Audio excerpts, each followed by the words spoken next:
The magic number is 3 for the Miami Marlins. There are 4 games remaining. 4 games, you ask? I thought there was supposed to be just 3. No, the Marlins end up suspended in New York, leading 2-1. All the fallout from that, plus a look ahead at this Pirates series. Tons to get into in the final weekend of the regular season. This is Locked On Marlins. You are Locked On Marlins, your daily podcast on the Miami Marlins. Part of the Locked On Podcast Network, your team every day.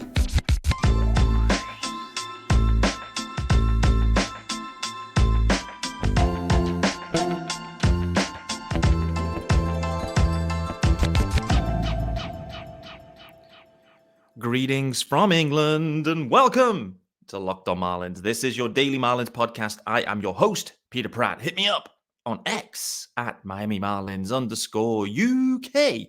Yes, Locked On Marlins is hosted by a British host. Doesn't matter. Been a fan since 2016. Been podcasting about the team, I think since 2019, maybe 2018. Been doing this a long time, guys. And in all those years, the Marlins have not had this type of opportunity heading into the final weekend of a regular 162 season. Guys, this is your team every day, and thanks for making Locked On Marlins your first listen of the day. There is a YouTube channel also.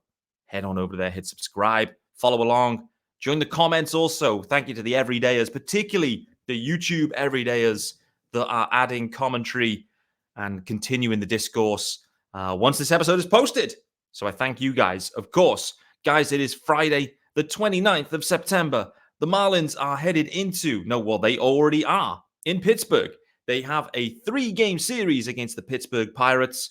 And frankly, if they win all 3, they are in. Magic number is 3. Win and they are in. But fundamentally for this weekend, if they match what the Cubs do in Milwaukee, then they are in. However, if they don't match what the Cubs do, they still have half an inning and 1/3 of an inning remaining in New York. Boy, oh boy, that Mets series was wild in many, many ways. And it just kind of got wilder at the back end. So we're going to dig into the Mets series, the fallout of that, of which everyone's kind of trying to piece this together. I'm going to try my best to piece it together for you and look ahead to what I think will actually happen. What's happening with this wildcard picture as well? Where's everything up to? Fundamentally, is this going to come down to just the Marlins and the Cubs? The answer to that, no.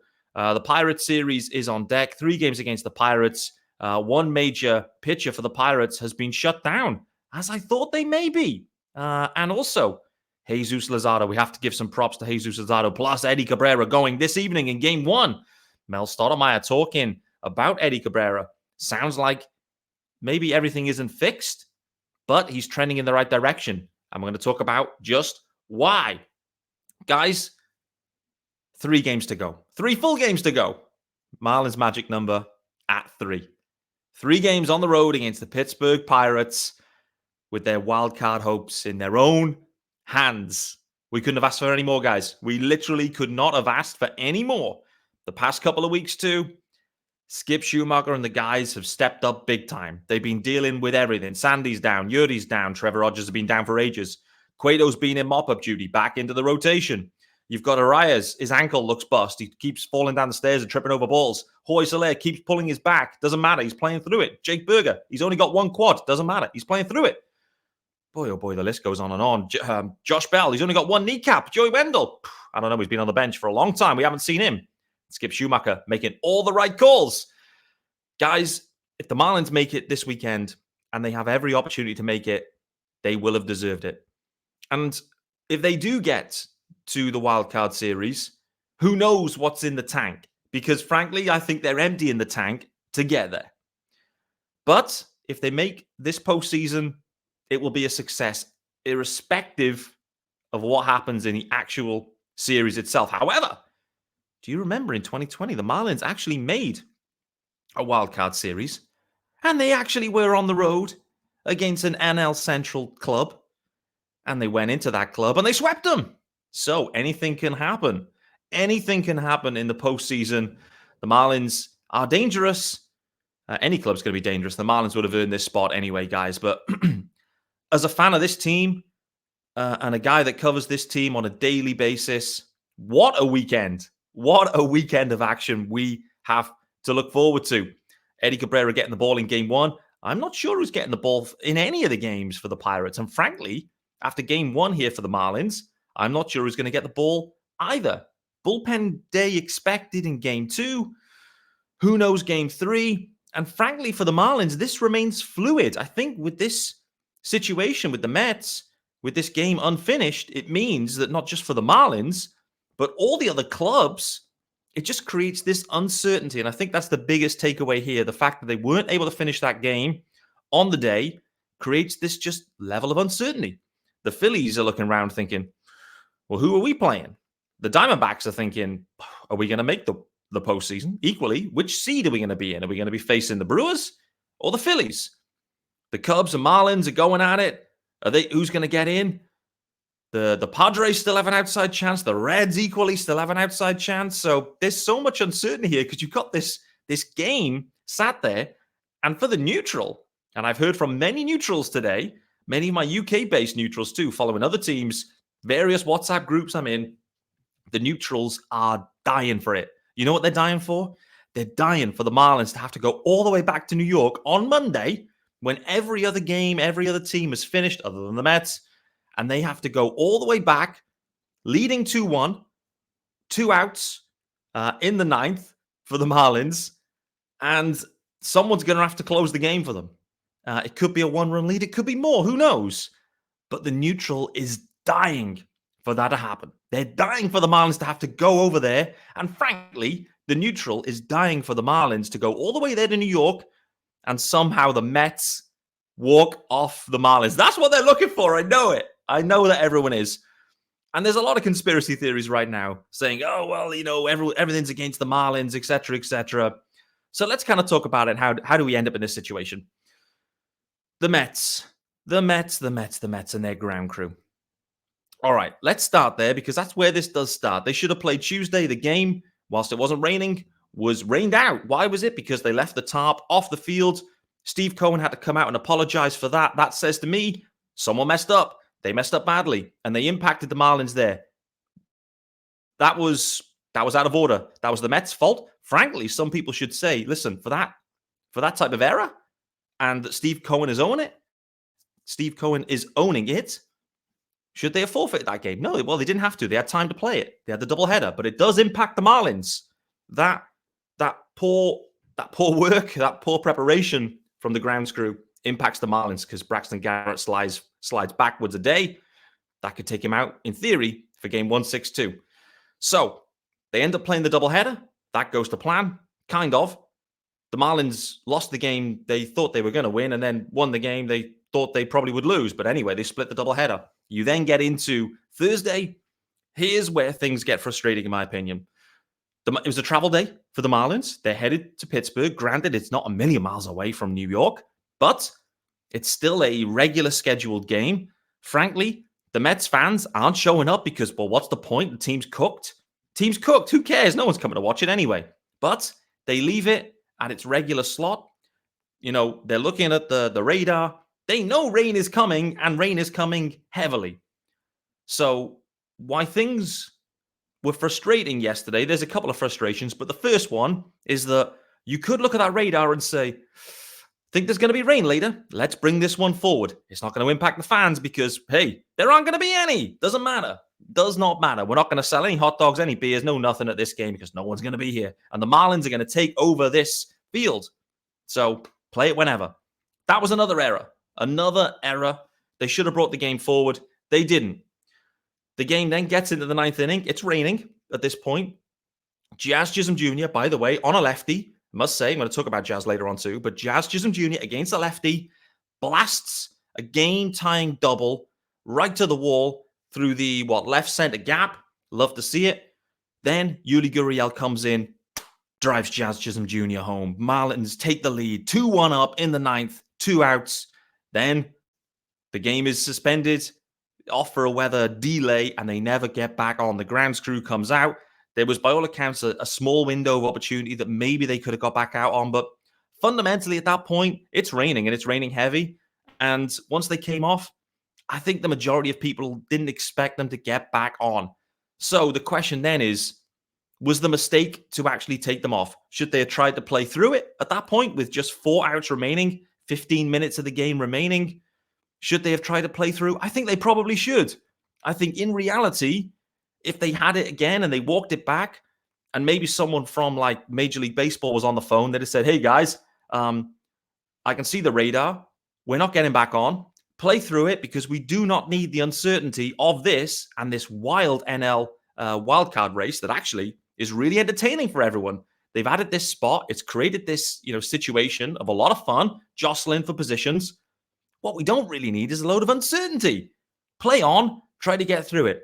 Did see some people saying, well, what would have happened if Jazz Chisholm Jr. ends up sliding and tearing his ACL in center field on a wet outfield? Great point. Well made. I don't actually know how to answer that. But I think at that point, considering the weather, considering the situation, considering where we're at in the season, I think they probably should have just tried to muscle through those last 4 outs. They didn't. And the rules state because the Marlins have hit, they've taken the lead in an inning. They have to effectively finish the game now at this point. They have to go and give the Mets an opportunity to hit in the 9th. They cannot just award the game to the Marlins. They cannot walk it back to the 8th inning. They have to finish this inning at least and give the Mets an opportunity to hit because the Marlins have taken the lead in that inning. What does that mean for baseball? It means that the game ended up being washed out, suspended yesterday. So it is now scheduled to take place. The remaining 4 outs that are necessary, they may not need 4 outs, but let's assume it does. The remaining 4 outs will happen now on Monday. What a debacle. What a debacle. Multiple errors by multiple people that have led to this situation. It creates drama. And listen, as a host of a daily podcast, I can tell you, I love drama. Marlins Twitter going crazy. People listen to this. They've probably calmed down now. I should have recorded this as an emergency pod this morning. Let me just give you some insight about what happened this morning, by the way. I set my alarm early because I was up out early. I had to be out early for work. So I was like, I need to watch all of this game before I'm out. Set the alarm early, got down. It's still dark, similar to this now. And came onto the app and I was like, what the hell's going on here? Still showing on the MLB TV app as post-game live show. I was thinking, what the hell? This is way too late. They can't have been playing 6 hours or 5 hours. No way. So what did I do? I went and looked at the, Cubs-Braves. That's a final. And there's a condensed game. Watch that. Boy, oh boy, that was fun, by the way. If you didn't see what happened in that game, the Cubs, they botched it again. Multiple botches from the Cubs. The Cubs are falling apart, it seems. Braves find a way to win. And they sweep the Cubs, which is huge for the fish. So I'm there thinking, what the hell has happened? Then the MLB TV app flicks to, stream not available.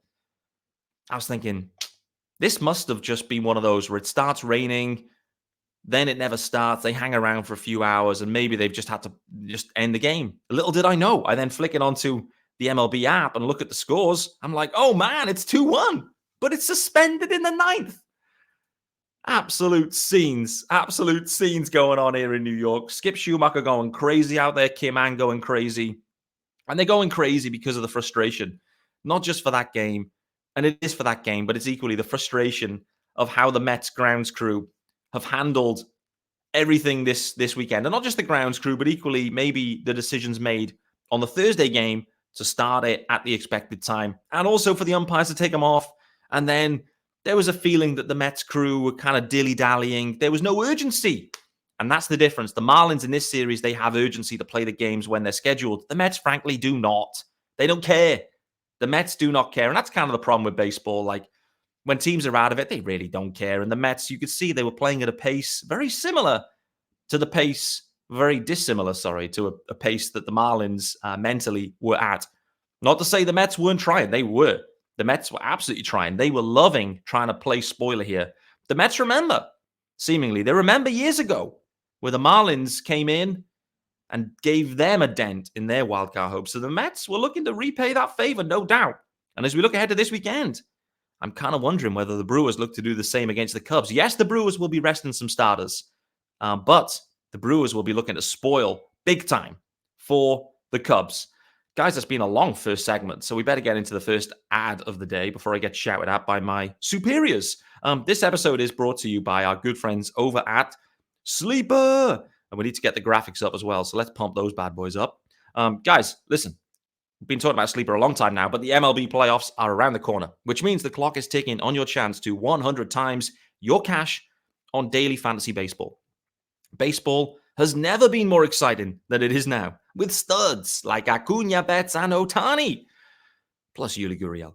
Pick more or less on stats for these stars like home runs, hits, strikeouts, and more for up to 100 times payout on Sleeper. Get your picks right, and you could win big time. If it was me right now, I'd be taking over on Eddie Cabrera strikeouts this evening against the Pittsburgh Pirates. Use the promo code LOCKEDON. You'll get up to $100 matched on your first deposit.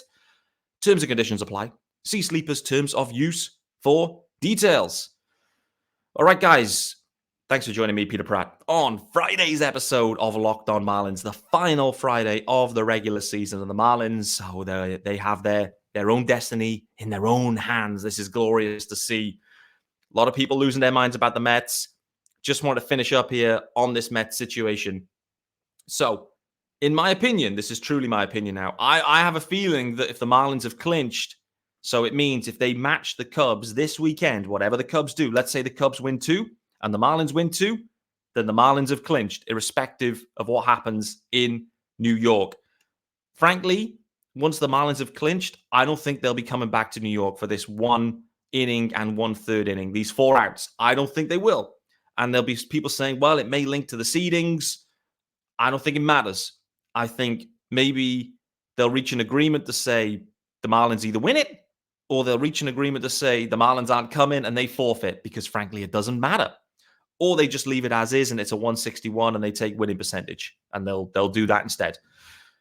Either way, I don't think the Marlins are going back unless it matters. If it does matter and the Marlins need the win to be in, like I said earlier in the show, and that is what a lot of neutrals are looking for. They are looking for the Marlins to need to win that. And frankly, they're looking for them not to. For the drama. Clearly, I and we as the Marlins fans are clearly looking for them to win. A lot of people are commenting as well, which I think is fair.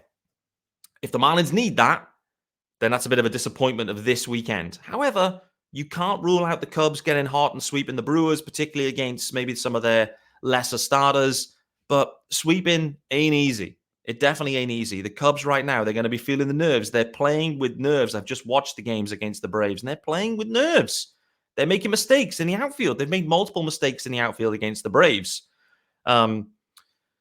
So, the Marlins, if they match what the Cubs do or better, clearly, then they are in. And I don't think if that happens, that they will be playing in New York. And there'll be maybe permutations as to how that looks. But fundamentally, I think they will either just say it's 161 and that's it. The Mets win because they were winning. Well, the Marlins don't want to go back. Or they just say, do you know what? We'll just award it to the Marlins because they were winning and it rained, etc.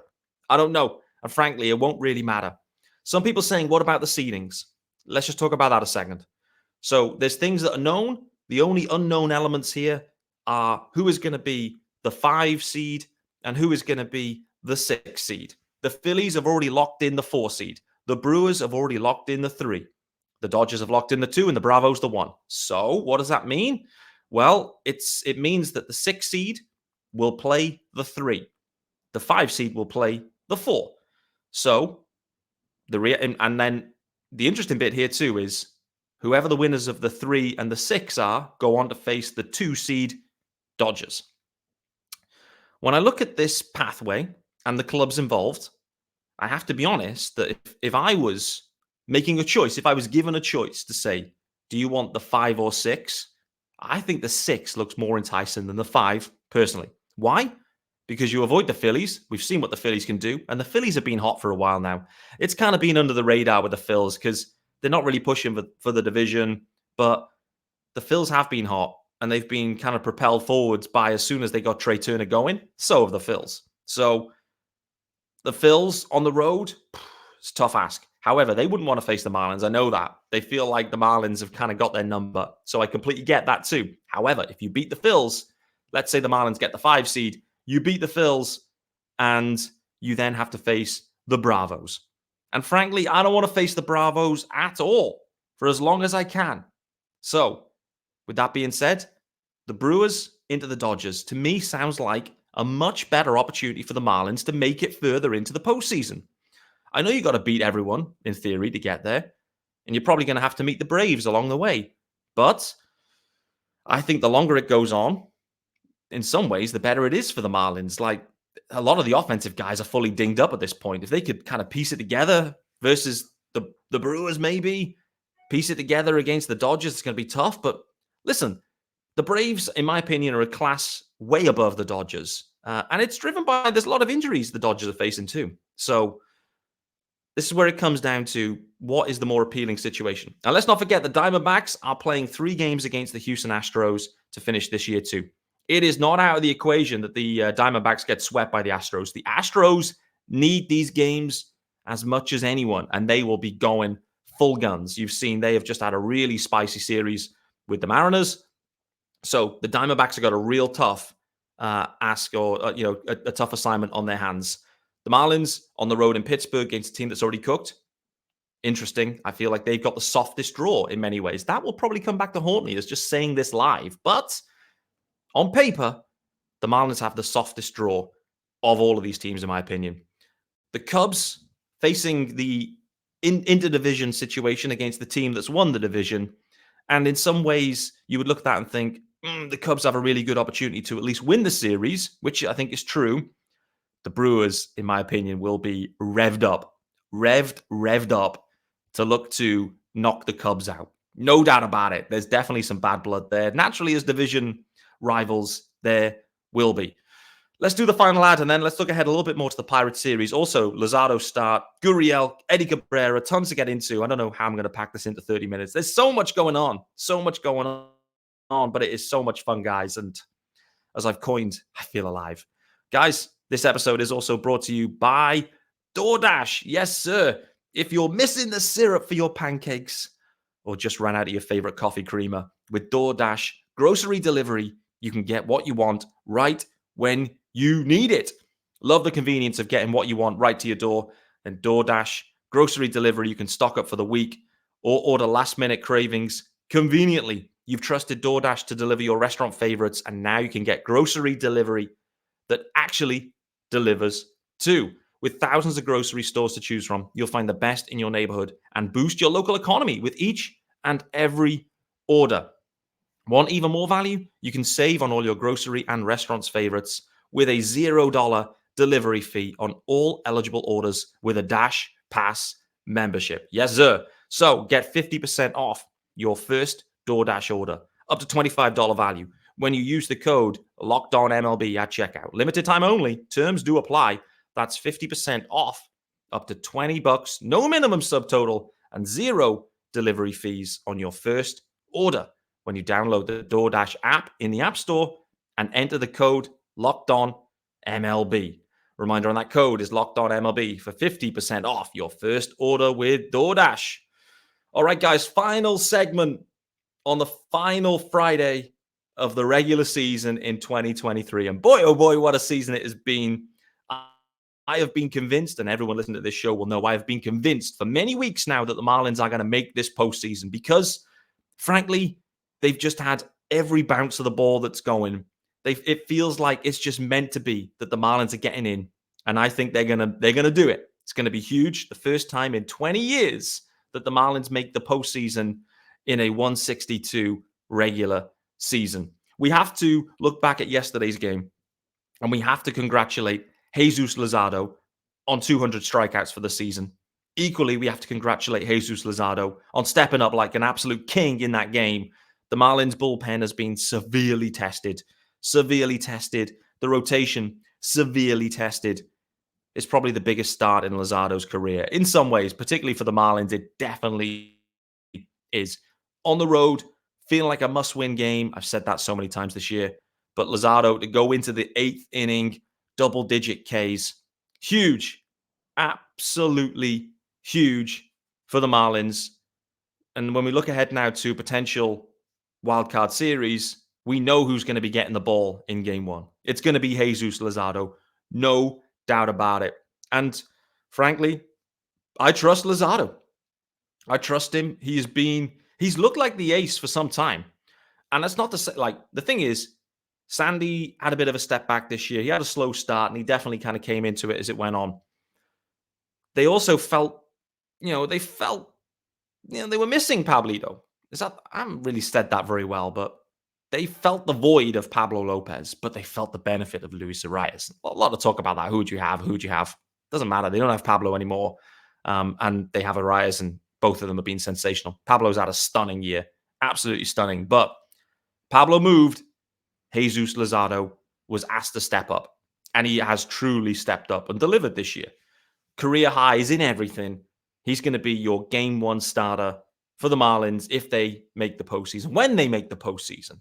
Game one starter, likely against the Milwaukee Brewers. That should be stunning. Eddie Cabrera gets the ball this evening. Let's just think about that for a second. Eddie Cabrera, let's play this then forward. When the Marlins make the postseason, game two, which could be, it could be a series decider. It is a series decider. If they could be a sweep on the cards. Hold on, what's going on here? Okay, I found this on the web. Oh boy, Siri's trying to do all sorts here. Anyway, what's going on there? Pardon the interruption here.